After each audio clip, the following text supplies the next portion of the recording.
The problem with this deal is nobody knows what we're buying here, because we've never done this before. $700 billion, still don't know where that figure came from. McCain is right. The economy is down on the ground, flat on its back, but what this bill does is it kicks it in the groin.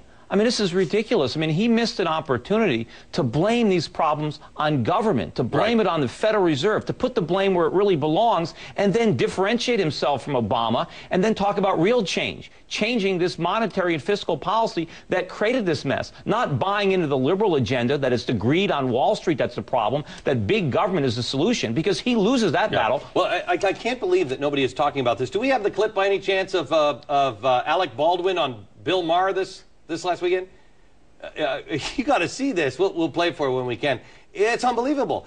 Alec Baldwin is saying, guys, the Democrats had a lot to do with it. I mean, America understands somewhat what's going on here, and yet it seems like the politicians haven't caught on. Let me go to California, speaking of politicians that haven't caught on yet. Susan in California. What's your question, Susan? Susan, are you there? All right, let me go to Irene, who is also in California. Hello, Irene. Okay, obviously the problems with the phones in California have got much...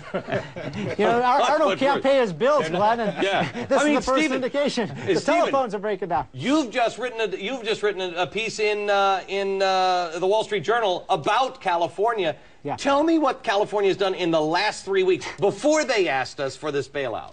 Well, this is an amazing little story. Arnold Schwarzenegger signed a Democratic budget that they knew was $7 billion in debt. This is a state that is supposed to be living under a balanced budget requirement, Glenn, and he signed the budget with all the excess spending. And guess what Arnold did last Friday? He wrote a note to Hank Paulson saying, congratulations on this big bailout package. Then he held out his tin cup and said, by the way, can we have $7 billion of that to pay our budget? And now you've got a number of governors who are coming to Washington same way, saying, give us some of this free money. But we don't have any money. We're broke. Look, here's the thing. California does have money. California has oil. I introduced today on my radio program the Glenn Beck Go to Hell, California Act of 2008. Here it is. When you get your budget under control and you start drilling for oil so you can make some royalties on that, then we'll sit down and talk. Glenn, even the city council in Santa Barbara, one of the most liberal places in America, wants to drill. So, they're finally waking up. If they want us to fund these programs, they're going to have to drill some the problem is the federal government's the only one with the printing press. So everybody is saying, look, you're printing up all this money, print up a little extra. All these states are going to be in trouble. They all have bloated bureaucracies from the phony prosperity of the bubble years, and they don't want to lay off government employees. They're not going to get the tax revenue, and they can't even borrow because the Chinese and the Japanese and the Saudis don't want to loan to California. All they want to buy is federally insured paper. All right. Let me see. Irene, are you there now in California? Yes, I am. Hi, Irene. Glenn. How are you? I'm doing just fine. We were just saying very nice things about your state. By the way, we're supposed to vote on something in California to blow almost $10 billion on a new train system. Oh my God. It's a good luck on that one. I hope it keeps you warm in there. Anyway, what's your question? My question is, I'm concerned about the safety of the big mutual fund houses like Vanguard or Fidelity. A lot of folks have their retirement funds there. I mean, more important than the safety of the funds is the safety of the investments the funds have made. I mean, even if the funds don't go out of business, what about all the stocks, the overpriced stocks and bonds that they've invested your money in? I mean, that's what you should be concerned about. And then the value of the dollar. Well, I think most people are probably concerned, are these things going to go away the way Bear Stearns went away, the way AIG went away? And if there's some comfort to be taken from any of this, it's that your mutual fund is not going to evaporate overnight. You're not going to wake up some Monday morning and find out that the government has taken over Fidelity or something wacky like that. But as Peter said, chances are pretty good. You're about 30%, less rich than you were in October of last year. All right, let me go to Susan in California. Hello, Susan. Hello there. I've got a comment for Glenn. Husband and I love his show. Thank you. We both spent combined more than 40 years in the service. Wow, thank you. Retired. When we were still active duty, we saved our money. And moved to California. I moved to California, bought a house, didn't use it like an ATM. Right. And now we're just losing money from our savings. So we're like many other people. Who's going to help us? Right. Well, no one's going to help you. This is the average person. Unfortunately, you're the people who are going to get caught. You're going to get slaughtered as the value of your savings is going to be wiped away to inflation as the government tries to help out everybody else who leveraged themselves up to the hilt, who bought their houses with little or nothing down, who refinanced 2 or 3 times to take vacations they couldn't afford, to buy cars they couldn't afford, who are up to their eyeballs in credit card debt and auto loans. Yeah. Those are the people the government is trying to help. But in helping them, they bankrupt everybody else. And ultimately, it's going to hurt everybody because our entire economy is going to collapse. Stephen, hang on. I'm going to get your comment here. We'll be right back in just a second.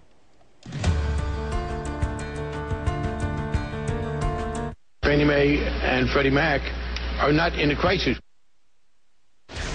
All right, we're wrapping up our calls tonight with your questions on the economy with Peter Schiff, Stephen Moore, and Bob O'Brien. Stephen, before we went into the break, you were going to say what? Yeah, well, I was talking about this woman who called in from California. The problem is what we do in Washington is we reward vice and we punish virtue. So the people who played by the rules, Glenn, the people who paid their mortgages on time, paid their taxes, didn't get up to their eyebrows in debt, they are the ones who are now suffering the consequences. They're going to have to apply there's no fairness in this. Right. I mean, that's the point I'm trying to make. And that's the biggest problem. We already have disenfranchisement in this country where people are pissed off. They feel alienated. They feel like nobody's listening to them.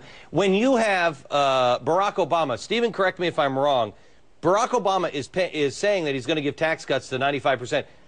45% of the people that are going to get a tax cut don't even pay taxes. They're going to get a check generated from Barack Obama and sent to them. They don't even pay taxes. But the truth of the matter is no one's going to to get a tax I know, cut exactly. under There are no Obama. tax cuts. I mean, we're spending trillions of dollars. Where's that money going to come from? Right. They're going to print it. Everybody's going to see the cost of food go up. They're going to see the value of their wages debased because of all the inflation that the Fed is going to have to create to fund all this Obama spending. Okay, that's a question I'd wondered for quite a while now. We've seen energy prices in the crude market come down 40%.